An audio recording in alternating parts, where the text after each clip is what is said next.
Frați și surori, vă invit să deschidem Cuvântul lui Dumnezeu la Mica, citim din capitolul 6, de la versetul 8, un singur verset. Mica 6:8. Mica 6:8. 898, traducerea Cornilescu. Ți s-a arătat, omule, ce este bine și ce alta cere Domnul de la tine decât să faci dreptate, să iubești mila și să umbli smerit cu Dumnezeul tău. Amin. Amin, vă rog să ocupați locurile, dragi frați și surori. Ne bucurăm să fim din nou în casa Domnului, împreună, Domnul să vă binecuvinteze pe toți, salutăm și prietenii, musafirii casei Domnului. Dumnezeu ne iubește, să știți, foarte mult iubește Dumnezeu omul, toți oamenii, și de aceea El face tot felul de lucruri ca să ne facă bine, să știți, să ne facă bine. Noi suntem ai Lui, suntem foarte complexi, oamenii au chipul și asemănarea lui Dumnezeu în ei. Citesc acum o schiță a istoriei și așa cum sunt cărțile astea științifice, au în general viziunea evoluționistă. Și mă uit cum se încurcă sărmanii oameni în milioanele de ani, se încurcă în legătura dintre maimuță și om, cum sare.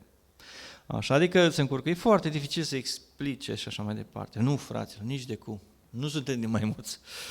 N-avea ce căuta dacă eram cu evoluția. Evoluam, ne duceam mai departe. În fine. Și ideea este că suntem după chipul lui Dumnezeu. Suntem foarte deosebiți. În noi există Duh, frații mei, Duh, Spirit. Dumnezeu vrea să restaureze. Fratele a spus la rugăciune că noi eram mai Domnului, dar am fost trași, smulși, furați, fraților, înșelați, amăgiți de Satana și rupți din preajma lui Dumnezeu prin păcat. Vedeți, pentru că suntem după chipul lui Dumnezeu, sunt foarte multe lucruri importante, și anume Dumnezeu e desăvârșit și noi, dacă nu mai suntem, noi nu mai putem să stăm în prezența Lui.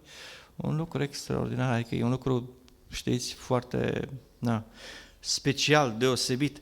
Și Dumnezeu, ca să ne aducă în prezența Lui, El a trebuit să dea pe Fiul Său ca jertfă de răscumpărare pentru păcatele noastre, ca noi să putem fi înnoiți, ca să putem fi reabilitați, remodelați în asemănarea Domnului Isus.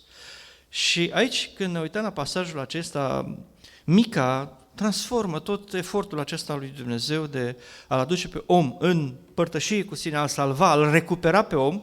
Ți s-a arătat, omule, ce este binele și ce alta cere Domnul de la tine. 3 lucruri. Să faci dreptate, să iubești mila și să umbli smerit cu Dumnezeul tău. Acum, să știți, dacă am fi să le rezumăm, cu alte cuvinte, lucrurile acestea pe care Dumnezeu le cere de la noi, practic Dumnezeu vrea să ne mântuiască, o să vedem, asta e dreptatea, vrea să ne mântuiască. Adică să fie sigur că suntem ai Lui, să ne salveze, înțelegeți? A ne mântui înseamnă a ne face copii de Dumnezeu, cum a zis fratele Nedar Vuna Duhului, care mărturisește împreună cu Duhul nostru că suntem copii de Dumnezeu. Când vrei să salvezi un om, să zicem așa, familii care nu au copii, sau chiar dacă au copii, vor să salvezi un om, da? Iubesc să aibă încă un copil. Știți ce fac prima dată ca să-l salveze? Îl înfiază. Îl ia ca să ai dreptul să-l crești, să ai dreptul să locuiască cu tine și trebuie să-i faci acte. Îl înfiezi al tău. Asta e mântuire. Dumnezeu ne-a înfiat. Spune Biblia exact așa, da? Ne-a înfiat, suntem mai Lui. Și asta e lucrarea de mântuire. De aia, dacă vrei să ai parte de Dumnezeu, trebuie să accepți înfierea. Pocăința, credință, botezul, legământul. Botezul este schimbarea actului de identitate. Te botezi în numele Tatălui, al Fiului și al Sfântului Duh. Când eu înfiez un copil, îi zic Stoica, dacă aș fi un copil, nu? Stoica, numele meu. Noi avem Tată, Fiul și Duhul Sfânt. Asta este numele lui Dumnezeu. Da?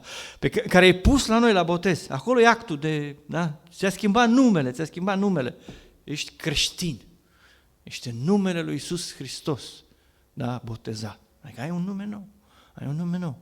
Ești Florin al lui Hristos, ești Maria a lui Hristos sau Ion. Și ceea ce vreau să spun este că asta este prima lucrare, mântuirea. De aia Dumnezeu ne vrea ai Lui. De ce? Fraților, în cer trebuie să ai cetățenii. Ești în familie, dar ești și cetățean, observați? Uite, eu ca să ajung într-o țară, străin în America, ce trebuie? Viză, frate, viză. Să poți să intri acolo, îți trebuie o ștampilă. Nu se poate, fără aia nu se poate. Vreau să o dea jos, acum am înțeles că a urcat la loc, nu știu ce va fi. Ideea e că așa e într-o țară, așa e când treci într-un stat într-altul. Îți trebuie o viză, ceva, o aprobare. Așa este și în cer. Deci mântuirea de aceea e foarte importantă. Nu putem intra în cer fără asta. Cerul e un loc deosebit. Nu e așa, mă duc și eu văd Delta, vizitez. Nu poate să intre nimeni în cer așa, în vizită. Facem o excursie. Nu se poate. Nu ai acces, nu există. Acolo intră numai cei ce primesc aprobarea lui Dumnezeu. Spune că niciun păcat, nici o nelegiuire, nimic întinat nu intră în locul acela. Observați, de aia Dumnezeu trebuie să trateze special cu cei ce vor să ajungă acolo. Și atunci acela e singurul lucru care va dăinui. Totul va arde, totul se va distruge, tot rău se va distruge și va merge în loc de distrugere veșnic. Și asta e o altă explicație, e alt lucru. Apoi, fraților, al doilea lucru pe care îl cere Dumnezeu aici este, spune, să iubești mila, să iubești mila. Limba ebraică este cuvântul ahava, asta este a iubi. Este iubire, de fapt, spune să iubești mila. Englezii nici nu traduc milă, ei zic să iubești. Asta vrea Dumnezeu să iubești. Da. Într-un cuvânt, ceea ce vrea Dumnezeu să facă aici, în partea a doua, este sfințirea noastră. Sfințirea noastră. Poate ați înțeles lucrul acesta, s-a mai vorbit și altă dată. Iubire înseamnă sfințenie la Dumnezeu. De fapt, să fii sfânt, adică să nu minți, să nu furi, să nu preacurvești, să nu... Și orice altă poruncă mai poate fi cuprinsă, se cuprinde în aceasta, să iubești pe aproapele tău ca pe tine însuți. Definiția iubirii este să fii sfânt, să ții lege. Da? Și orice alte poruncă zice Dumnezeu. Da? Deci cine zice că iubește, el trebuie să iubească în termenii lui Dumnezeu. Hollywood este plin de iubire. Toate filmele, iubire acolo în filme. Nu există film dacă nu e iubire. Dar ce înseamnă iubirea pentru ei? E o altă poveste. Definiția iubirii în lume este diferită de definiția lui Dumnezeu despre iubire. Și când Dumnezeu zice să iubești, el se referă la definiția lui de a iubi. Care? Pavel zice, să nu minți, să nu furi, să nu preacurvești, să nu poftești, să nu faci o mărturisire mincinoasă. Orice altă poruncă mai poate fi adăugată. Înseamnă să iubești. Asta e definiția iubirii. Cu alte cuvinte, ce vrea Dumnezeu să ne facă? Oameni iubitori. Dar a fi oameni iubitori înseamnă o iubire după voia lui Dumnezeu, oameni sfinți. Asta înseamnă. Oameni iubitori înseamnă oameni sfinți. Vedeți Stăpânul Inelor, filmul acesta tineri, îl știu și cei mai mari l-ați văzut.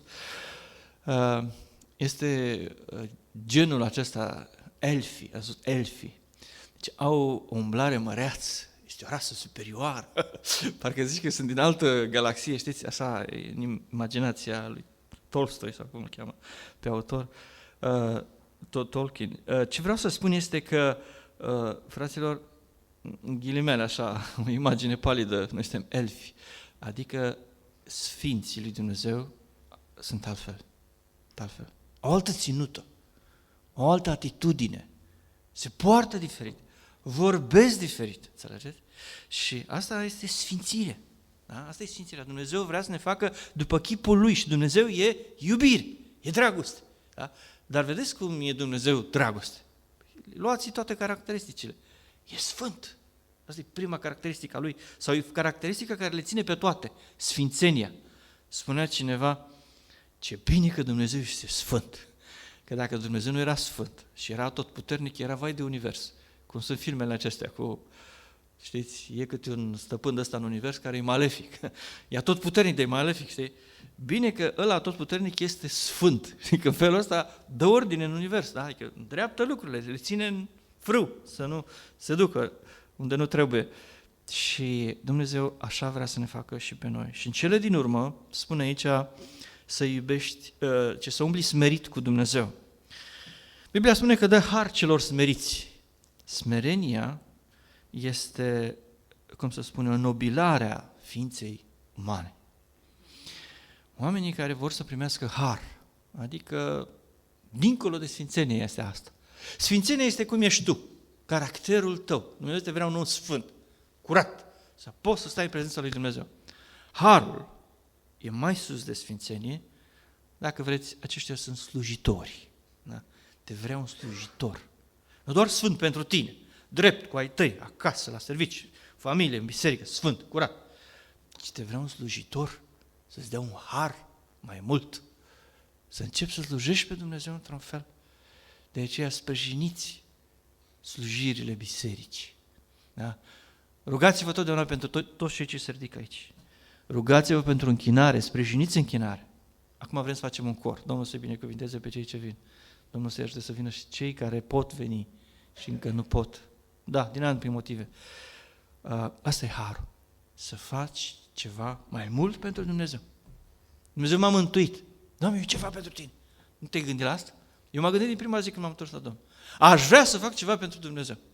Și vă zic, dacă pe scurt așa, dumneavoastră știți, v-am mai povestit și altă dată, am văzut eu așa la un moment dat că Dumnezeu este evreu, că Dumnezeu iubește Israelul. Zic, gata, știu ce fac pentru Dumnezeu. Zic, ceva în plus, am zis să fac și eu, să ating inima lui Dumnezeu cu ceva, dacă se poate. Și în inima mea a fost întotdeauna poporul Israel. M-am rugat tot timpul. Totdeauna am zis, asta este partea mea, pe lângă lucrare, sfințenie, eu voi fi o binecuvântare pentru evrei. Așa a fost gândul meu. Am zis să fac asta pentru el. Și când am venit în București, am întrebat pe Daniel Stanger, știi o lucrare mesianică aici în București? Ce întrebare! Și el zice, eu sunt mesianic. Știți, a fost așa ceva. Și zic, asta e gata, uite cum a lucrat Dumnezeu. Și ideea este că, fraților, gândiți-vă, faceți și voi ceva pentru Dumnezeu. Dumnezeu știți ce vrea să faceți pentru El? De obicei, El s-a gândit la toate. V-a dat un dar. Pe lângă că tu ești sfânt, pe lângă că tu ești copilul lui Dumnezeu și ți-a dat Duhul Sfânt, vezi că ai un dar prin care tu te poți îmbogăți față de Dumnezeu. Dar în închinare, în administrare, în îmbărbătare, nu doar cei care vin la învon au daruri, toți. Nu-i frate fără un dar, cel puțin. Biblia spune că a dat mai multe daruri, mai mulți talanți. Și darurile acestea sunt pentru a sluji pe Dumnezeu și a te îmbogăți în împărăția lui Dumnezeu. Când faci un bine, în cer e răsplătit cu 100 de ori mai mult. Un pahar de apă, dacă îl dai în numele Domnului, nu-ți pierzi răsplată. Deci la Dumnezeu totul se răsplătește. Vedeți? Și asta e ceea ce vrea Dumnezeu, că de-aia ne spune umblați smeriți cu Dumnezeu. Ce înseamnă smerit? Smeriții primesc har. Slujește pe Dumnezeu, asta înseamnă. Să umbli smerit cu Dumnezeu, slujește pe Dumnezeu. Fă ceva pentru Dumnezeu. Cum zice Dumnezeu evreilor? Când vii la casa Domnului, să nu vii cu mâna goală. Îmi place expresia asta. Poate că am dur așa. Vii la casa Domnului la sărbători, venea evreu de 3 ori pe an, trebuia să aibă sărbătoare cu pelerinaj. Ce nu vii cu mâna goală înaintea Domnului. O jertfă, ceva, un dar de bun miros, plăcut înaintea lui Dumnezeu. Te duci în ceruri, da? Păi te duci cu mâna goală. Slujește, frate, strânge ceva, vezi să ai ceva când te duci acolo. Nu te duce la Dumnezeu mâinile goale. Asta e slujire, asta e umblarea smerită. Asta e umblarea smerită. Celor smeriți Dumnezeu le dă har. Adică, Doamne, trebuie să fac ceva. Mai am 10 ani, 20 de ani, 30 de ani până plec. Majoritatea de aici, 30 de ani maxim, părerea mea, nu știm, da? Vârsta, cât? Nu, omul trăiește 70, 80 de ani pe acolo. Alții mai mici, mai trăiți încă 50 de ani, dacă nu vine Domnul, cine știe, Dumnezeu știe. Ideea este că până atunci, până când te duci înaintea Lui, trebuie să cauți să te îmbogățești. Să aduci ceva, Domnul. Te duci, nu te duci cu mâna goală. Fă ceva. Și vedeți că se poate face orice. Orice. Sprijină o misiune, un lucrător. Cu alții dați haine, alții dați mese bune când vin misionari, da? Adică faceți acolo o părtășie frumoasă. Alții puneți casa la dispoziție pentru o întâlnire. Sunt tot felul de slujiri, căutați să vă îmbogățiți față de Dumnezeu. Să știți, asta este ultima și cea mai mare virtute. Acum dacă le luăm ușor așa pe rând, fraților, spune aici să faci dreptate. Hristos este dreptatea noastră, fraților. El ne îndreptățește înaintea lui Dumnezeu. Când Dumnezeu spune să faci dreptate, în primul rând, tu trebuie să fii îndreptățit, asta înseamnă vii la Hristos. Vii la Hristos, El este dreptatea noastră, El este Cel care ne îndreptățește înaintea lui Dumnezeu, răscumpărătorul nostru, da? Și fără Hristos eu nu sunt drept. Eu pot să stau înaintea lui Dumnezeu drept astăzi, datorită jertfei Domnului Iisus Hristos, prin mântuirea Lui. A face dreptate înseamnă să-L aduci pe Hristos și în viața altora. A face dreptate înseamnă a face evangelizare. Câștigați suflet. Cea mai nobilă chemare pe pământ este să câștigi un suflet pentru Dumnezeu. Când un suflet se întoarce la Dumnezeu, este mare sărbătoare înaintea îngerilor. Un suflet, uitați-vă la Iisus că este smerit, blând și smerit. Nu zice 100, 1000. Un suflet. E mare bucurie înaintea îngerilor. De aceea, fă dreptate pe pământ, adică adu dreptate în viața unui suflet. Hristos e dreptatea oricărui suflet. Înțelegeți? Prin El noi îndreptățim orice suflet. El ne îndreptățește pe noi înaintea Tatălui. El este salvatorul nostru. Noi am fost creați drepți după chip și asemănarea noastră. Oamenii nu mai sunt drepți. La pământ. Satan ne-a trântit la pământ. Dacă vrei să faci un om drept, numai Hristos îl ridică la loc. Numai Hristos. Moare pentru el, îl răscumpără, îi dă Duhul Sfânt și începe să-l regenereze. Omul acela de muguri începe să rodească pentru Dumnezeu. Și a face dreptate înseamnă a duce pe Hristos în viața altuia și a ta și în felul acesta tu faci dreptate pe pământ. Faceți dreptate. Apostolul Pavel zice Dumnezeu despre Pavel, Iisus i-a zis: te-am ales din mijlocul neamurilor la care te trimit ca să-i întorci din întuneric la lumină, de sub puterea satanei la Dumnezeu. Să faci dreptate pe pământ, în sufletele oamenilor, cât se poate. Pe pământ noi nu facem dreptate, noi facem dreptate în sufletele oamenilor. Va veni Iisus și va îndrepta și lucrurile pământului. El le va face pe asta. Dar noi încă nu suntem mandatați pentru asta. Noi trebuie doar să chemăm pe oameni la Hristos, să facem dreptate în sufletele oamenilor, că asta n-a înțeles Israel. Israel a venit mai întâi să-i sfințească pe evrei. Ei vreau dreptatea politică. Ei vreau un Mesia care să izbăvească de Imperiul Roman, să cucerească lumea și să domnească pe pământ. Mesia, să domnească. Dom'le, va veni el și ziua asta, așa este. Au dreptate evrei, au dreptate. De cale lungă până acolo. Că noi suntem păcătoși. Asta au omis, frate. Au omis chestia asta, că ei sunt păcătoși. Și că nu poate să stea în prezența lui Dumnezeu, că el arde de vii. Trebuie să vină, în primul rând, răscumpărarea, mântuirea, izbăvirea, reabilitarea. Vedeți, lumea noastră și cel rău care cumva e spiritul acestei lumi din spate, stăpânitorul acestei lumi, cum zice Domnul Iisus, orice spune omului, dar nu-i spune că e păcătos și că nu poate să stea în prezența lui Dumnezeu. Nu-i spune asta. Da? Îi spune orice. Ai grijă de mediu, să nu poluați planeta, ai grijă să mănânci sănătos, să te odihnești, să fii igienă și tot ce vrei. Dar nu spunem că e păcătos și că asta e prima problemă. Nu că se încălzește planeta, așa se încălzește. Atenție, și creștinii trebuie să țină la ecosistem, trebuie să țină. Spune în Apocalipsa că Dumnezeu a pedepsit pe cei ce strică pământul. Înțelegeți? Deci Dumnezeu ține cont și de vite și de pământ.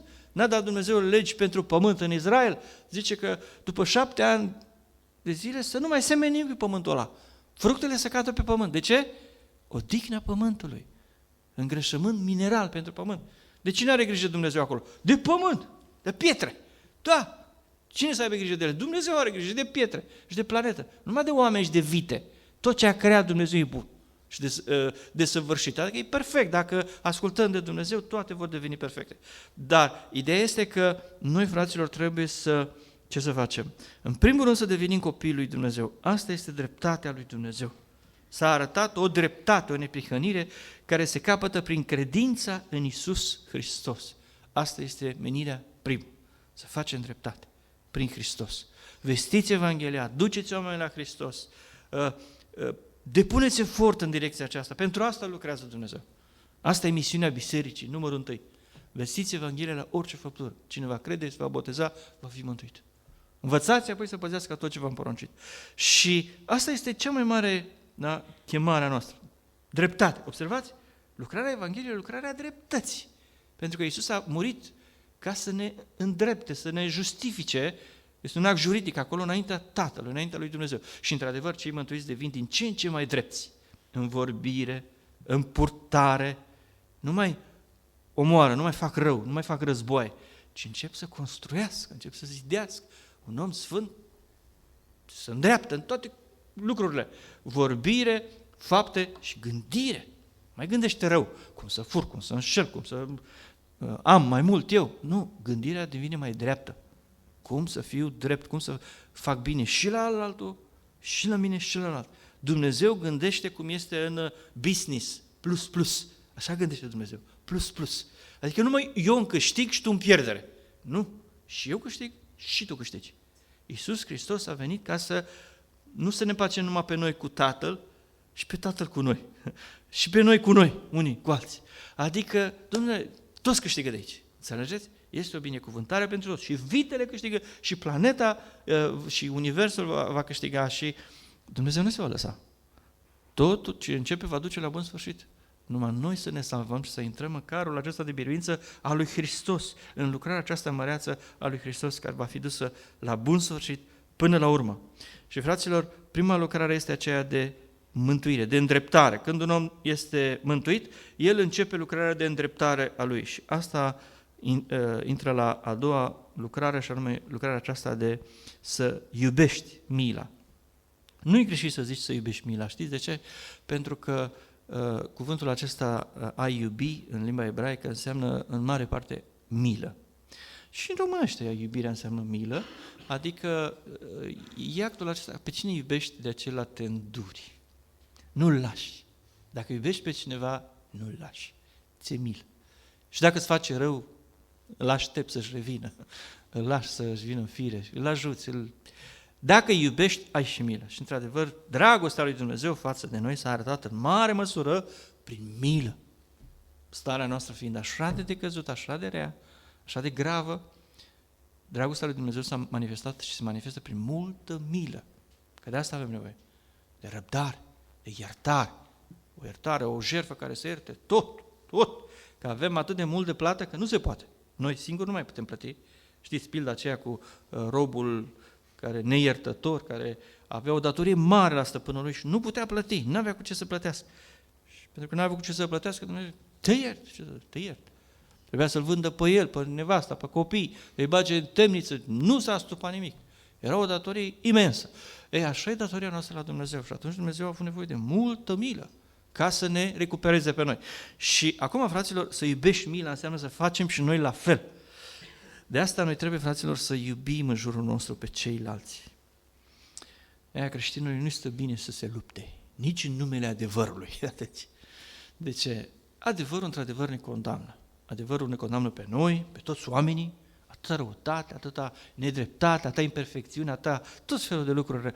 Și dacă am fi drepți, am trage cu pușa în toate direcțiile. Adică, vă dați seama ce ar fi dacă a venit dreptatea. Dreptatea ar termina pe mulți în jurul nostru și pe noi chiar. Dar dreptatea trebuie să vină cu dragoste. Ce înseamnă asta? Domnule, nu sacrifici un om pentru că a păcătuit, ci ai răbdare, îi dai timp să se întoarcă la Dumnezeu și încet, încet să se întoarcă și să sfințească, să se îndrepte el însuși. Bineînțeles că dacă trece termenul acesta de grație de 80 de ani, cum zice Dumnezeu, 70, 80 de ani, dacă trece termenul acesta, judecat, final, s-a terminat. Timpul a expirat. Deci alegerea lui Hristos nu are eternitate. Alegerea lui Hristos are 70, 80 de ani. Da? Depinde de cât trăiește fiecare. Asta e intervalul în care tu ești dat de Dumnezeu să-L alegi pe Hristos. A trecut mandatul și nu l-ai ales, iadul. Adică tu vei plăti faptele tale. Dreptatea vine. Dreptatea vine peste toți, peste tot universul ăsta. Dumnezeu nu va lăsa universul în mâinile Satanei. Nimic. Spune că universul ăsta îl va face sul și va face altul nou. Trăiască Einstein, a avut dreptate cu sulul. Da, universul este valuri, exact cum zice Scriptura, da? Valuri. Știință multă, deci o să aflăm. Au avut unii experiență după ce au venit din moarte clinică, știți că unii văd efectiv pe Iisus, Domnul, cerul, tot felul, toate lucrurile care sunt scrise în Biblie. Și am citit o carte despre chestiile astea și am văzut ceva ce nu știam înainte, n-auzisem treaba asta. Auzisem că oamenii când mor, văd așa un tunel și ajung la judecată, alții se duc în iad, alții rai, tot felul. Și pe unul și pe altul le vede câteodată. În fine, își văd viața până înaintea ochilor din câteva secunde. Domnule, dar nu auzisem chestia asta că după ce mori, intri în școli. Adică sunt un fel de universități unde înveți, unde cunoști pe Dumnezeu, universul și ăștia au avut vedenii dintre astea, adică vedenii au murit și au văzut pe unii care stând într-un loc anume. Ce fac ăștia acolo? Ăștia învață, ăștia cunosc, Ăștia cercetează și stătea și vă gândeați, măi, asta este viața veșnică, să-L cunoască pe Dumnezeu, singurul Dumnezeu adevărat și pe Iisus Hristos pe care l-a trimis El. Crezi că dacă aici pe pământ nu se termină cunoașterea lui Dumnezeu, în cerul oare se termină? Adevărat, vom avea alți gigabytes, alți neuroni, adică vom fi diferit, trup de slavă, dar pentru că Dumnezeu e infinit, noi vom învăța mereu lucruri noi și vom face mereu lucruri extraordinare cu Dumnezeu nostru. Acum, ideea este că e o diferență între cunoștința deplină și lucrurile care Dumnezeu urmează să le facă, de aceea sunt și alte lucruri noi care le vom afla. Ce vreau să spun este că, fraților, a iubi înseamnă a sluji pe oameni. Iubirea înseamnă slujirii. Dumnezeu atât de mult a iubit lumea încât a dat pe Hristos să slujească pentru noi. Iisus este slujitorul nostru. Da? El ne învață cum trebuie să trăim, El ne răscumpără, moare pentru păcatele noastre, El trăiește în fața noastră să vedem cum arată un om sfânt, drept, El este exemplu suprem. Și El este slujitorul nostru, zice, eu am venit să vă slujesc pe voi.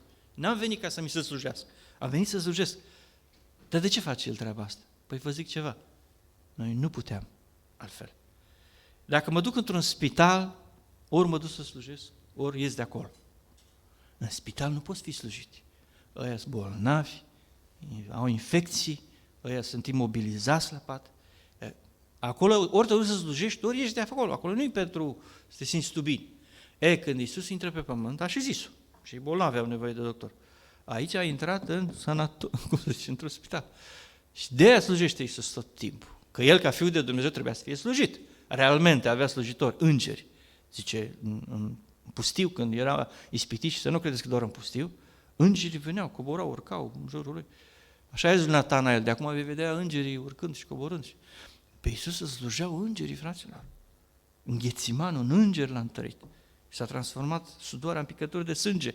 Și ceea ce vreau să spun este că Iisus e plin de slujitori. El e slujit tot timpul, El e Dumnezeu. Dar de ce El, Dumnezeu, ne-a slujit pe noi? Ca să ne salveze, frații mei. Eram morți în păcatele și fără de legile noastre. Eram bolnavi de păcat, de răutate. Și atunci Iisus a venit să ne șteargă rănile, să ne vindece, să ierte păcatele.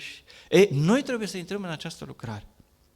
De ce eu să mă îndur de unul păcătos care nu crede? Uite, ne ducem într-un sat și aia tot, noi le facem bine, unii ne fac rău. În fine, de ce să slujim noi pe oameni care, uite ce nedrept sunt, uite ce câte fac și așa mai departe?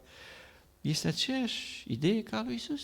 Și El a venit să slujească și unii l-au batjocori. A venit la Isai și Isai nu l-au primit.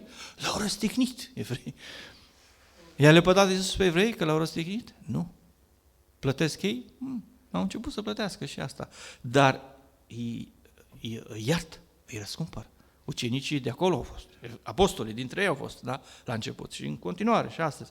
Și ce vreau să spun este că Dumnezeu s-a îndurat de oameni, deși oamenii n-au răspuns bine chemării Lui.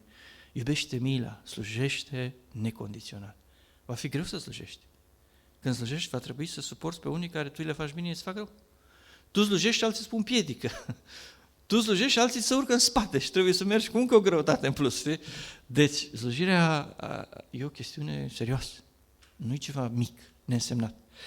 Și asta înseamnă să iubești. Vedeți? Asta înseamnă să iubești. Când ne dă Dumnezeu pilda Samariteanului, este o pildă a slujirii, a iubirii, să ai milă de aproapele tău, care a căzut între tâlhari. Păi da, Samariteanul acesta a trebuit să lege rănile, să șteargă rănile, să-l ungă cu un de lemn și... deci, în primul rând, a face milă, a iubi mila, observați, nu e ceva, e puțin disgrațios poate să fie, da? Era jos, căzut, rănit, sânge, răni, mizerie. Și trebuie puțin, da, e o muncă în care nu ești așa confortabil. Ștergi răni, te apropii, te apleci. După aia îl ridici. Ați ridicat un om bolnav, e o muncă să stai lângă un om bolnav, neputincios, e o muncă. Îl ridici, îl pui pe măgar și trebuie să ai grijă când îl transporti, că nu poate să stea în echilibru, tu să-l ții. A mers după aia la un han și acolo a început să-și plătească pentru el tot ce mai e nevoie. Frații mei, asta înseamnă să iubești mila. Asta înseamnă. La asta suntem chemați. Asta face Iisus pe pământ. Și asta are un timp. Iată, 2000 de ani a trecut și probabil că se apropie de final. Un timp în care se face lucrarea asta lui Hristos. Și bineînțeles că Iisus a murit și pentru cei dinainte de El, da? Începând cu Adam, Avram și toți ceilalți care s-au întors. Și Domnul Iisus face această lucrare de milă, de salvarea omenirii, de slujirea omenirii, până când aceștia devin și ei ce? Slujitori ai lui Dumnezeu. Și faza finală, și aceasta este să umbli smerit cu Dumnezeu, celor smeriți Dumnezeu le dă har. Celor smeriți Dumnezeu le dă har. Dacă vrei să devii un slujitor al lui Dumnezeu, trebuie să devii în primul rând smerit. Ca să fii slujitor al lui Dumnezeu, trebuie să fii smerit. Ca Duhul Sfânt să poată să te umple pe tine, trebuie să te lepezi de sine. Harul se primește odată cu Duhul Sfânt, adică umplere cu Duhul Sfânt mai mare. Da? Nu doar că ești plin de Duhul Sfânt să fii drept, să fii sfânt, să fii cinstit, începi să ai chipul lui Hristos în tine, caracterul. Dar ca să începi să slujești, trebuie să dai mai mult. Adică ai grijă de alții, îți exerciți darul acesta trebuie să-l ascuți din când în când, fie că e închinare, fie că e învățătură, fie că e îmbărbătare, orice, tot timpul tu trebuie să cercetezi și trebuie să slujești. A sluji înseamnă muncă, efort, nervi, timp, bani de la tine, da, uneori. Alteori nu mai te ocupi de lucrurile lumii, stai mai încet și nu mai te duci în lucrare. Faci loc și slujirii în viața ta. Că realmente ca să slujești pe Dumnezeu, pe frați, unii nu pot din cauza servici, familie, copii, știm, nu e ușor, nu e simplu, toate astea cer timp, energie, toate astea, bani. Fă loc și slujiri în viața ta. Adică fă loc, pune acolo o zi, o oră, mai mult. Adică, de ce? Pentru că, am eu grijă de viața asta pământească, trebuie să am grijă și de viața veșnică. Și pe aia ar trebui să o pun pe primul loc. Da? Și de aceea noi, când spune aici, umblăm smeriți cu Dumnezeu, observați, e smerit. Adică, Dom'le, nu caut eu să obțin în lumea asta tot ce pot pentru mine, că atunci dacă eu vreau asta, nu mai întinde Dumnezeu. Că eu nu sunt smerit, eu vreau totul în lumea asta, să fiu cel dintâi. Bine, Dumnezeu te ridică și să știți, noi vom fi cap și nu coadă în principiu, în general se întâmplă asta, dar ca să slujești pe Dumnezeu e nevoie de smerenie. Te mai lași pe tine, mai dai de la tine, nu ții tu să câștigi acum marea și lumea, ci vrei să câștigi împărăția lui Dumnezeu. Câștigi, dar cât să lași loc și împărăției lui Dumnezeu, adică să și slujești pe Dumnezeu. Și fraților, în felul acesta noi primim har de la Dumnezeu și noi încheiem cu bine alergarea, adică strângem comor pentru împărăția lui Dumnezeu. A fi smerit, fraților, nu înseamnă numai starea aia de, știți, te pleci ca un pipericu, spune Isaia la un moment dat, în 58. Nu asta înseamnă a fi smerit în primul rând. Și asta se poate pune. Zice că vameșul se bătea cu pumnul în piept, da, atunci când era în templu și se ruga. Dar smerit înseamnă, în primul rând, să-L ai pe Dumnezeu pe primul loc. Înțelegeți? Asta e. Smerirea nu înseamnă numai așa o stare, ci un fapt. Păi Dumnezeu e pe primul loc. Smerenie. Îi dai Lui întâietate. El îmi spune ce să fac, cum să mă port, nu eu decid. Da, ți-a dat Dumnezeu libertate și să-L respingi pe El ai libertate. Dar eu dacă sunt smerit, am libertatea de a-mi folosesc înțelept această libertate. Eu îmi folosesc libertatea după voia Lui. Doamne, Tu în locul meu, cum ai decide? Și uitați-vă la Iisus. Întâi Dumnezeu, după aia mănânc eu, după aia mă odihnesc eu. Întâi Dumnezeu, lucrare. De aia Iisus unul era flămând, unul era nedormit, unul era obosit. Iată când a vorbit cu samariteanca, stătea jos, zice, jos. Predică pe munte, stătea jos. Gândiți-vă, efort, mult la Iisus. Să stai de dimineață până seara cu oamenii, nu e simplu. Noi obosim în 3 ore la bucime, nu? Cu oamenii, cu mulțimile alea sau așa, copii sau tot felul, sau orice altă lucrare, nu? Nu e simplă. Iisus, imaginați-vă, o făcea de dimineață până seara, apostolești. Sunt zile care și noi facem asta, când vin americanii, da? Aduceți-vă aminte, când avem proiectele acelea. Cum sunteți seara? Obosiți, și nu e ușor să știți, lucru cu omul este cel mai greu. Omul e mai tare decât fierul, oțelul, ce vreți voi. E mai tare și decât energia atomică, e mai tare om. Adică, lucru cu omul e cel mai greu, fraților. Cel mai greu. Consumă energie, consumă efort, consumă Și de aceea Dumnezeu ne cheamă să umblăm smeriți, adică slujiți sufletele, slujiți oamenii. Când slujești oamenii, asta implică să-i iubești. Fraților, este cel mai nobil lucru. Nu iubești pietrele când iubești oamenii. Și pietrele sunt bune de iubit, da? Tot ce a creat Dumnezeu este vrednic de iubit, dar vreau să spun că omul este cel mai coroana creațiunii lui Dumnezeu. Este singura ființă după chipul lui Dumnezeu. De aceea și Dumnezeu a dat pe singurul lui Fiu pentru noi. Iată, suntem din Dumnezeu. Sunt versete care spun asta. Sunteți din Dumnezeu. În psalm spune, din Dumnezeu. Și noi însă ne-am pierdut, Dumnezeu ne-a răscumpărat, El și-a făcut partea și noi să ne facem partea și să zicem da. Să zicem da. Și să îl acceptăm pe El, să-i răspundem Lui. Și fraților, asta cere Dumnezeu de la noi. Asta vrea Dumnezeu. Vrea să fim noi mântuiți și apoi să contribuim la mântuirea altora. Și vedeți, asta înseamnă să iubești. Nu uitați, când zici că iubești pe cineva, nu înseamnă doar sentiment. Clar că și sentiment. Dar înseamnă mult mai mult decât un sentiment. Înseamnă disciplină. Când iubesc pe cineva, îl duc pe calea cea dreaptă. Zice, un om al lui Dumnezeu arată prietenului său calea Domnului, da? Calea cea dreaptă. Dacă iubești pe cineva, du-l la Dumnezeu, nu-l du în cârciume că-l iubești. Nu? Sau sunt părinți care iubesc astăzi în lume și iubesc defectuos pe copii. Îi dau bani să aibă, să nu mai fie ca mine sărac. Și copilul ăla se duce cu droguri, cu alcool, se duce cu prieteni, tot felul de străbălează. Și uite că e o dragoste care nu e dreaptă, nu este sfântă. Da? Noi când iubim pe oameni, îi ducem pe calea cea dreaptă. Îi iubim după voia lui Dumnezeu. Nu să le facem rău, ci să le facem bine. Și asta e bine. Și fraților, smerenia înseamnă slujire. Oamenii care slujesc sunt oamenii care se smeresc. Da, a sluji înseamnă a te smeri. Te pui pe tine pe locul 2 și tragi la jugul lui Hristos, tragi la lucrarea, intri în armata lui Hristos, da? În lucrarea lui Dumnezeu. Și lucrul acesta este smerenie. Și de aceea, fraților, Dumnezeu ne vrea pe fiecare dintre noi. Cumva suntem într-unul din stadiile acestea. Unii sunt pentru a face pasul mântuirii, legământului. Unii sunt pentru asta. Încă n-au făcut pasul ăsta. Sunt în prima fază, da, de dreptate. Încă nu s-au îndreptățit de plin. Poate iubesc pe Domnul, poate cred în El, poate au iubire față de Dumnezeu, dar încă n-au făcut pactul acela cu Dumnezeu. Da? E un film, Pactul cu Diavolul. Trebuie să faci și un film, Pactul cu Dumnezeu. Da? Adică, Dom'le, să faci legământ cu Dumnezeu. Intri în împărăție, gata, ești al Lui. La noapte, dacă mori, ești în rai. Cum i-a zis Iisus Tâlharului, azi fii cu mine în rai. De ce? A făcut pactul, frate. A crezut și s-a pocăit. Asta înseamnă legământ, mântuire, credință și mântuire. Credință și pocăință. Apoi, alții sunteți în faza a doua, să ne sfințim. Un creștin se sfințește.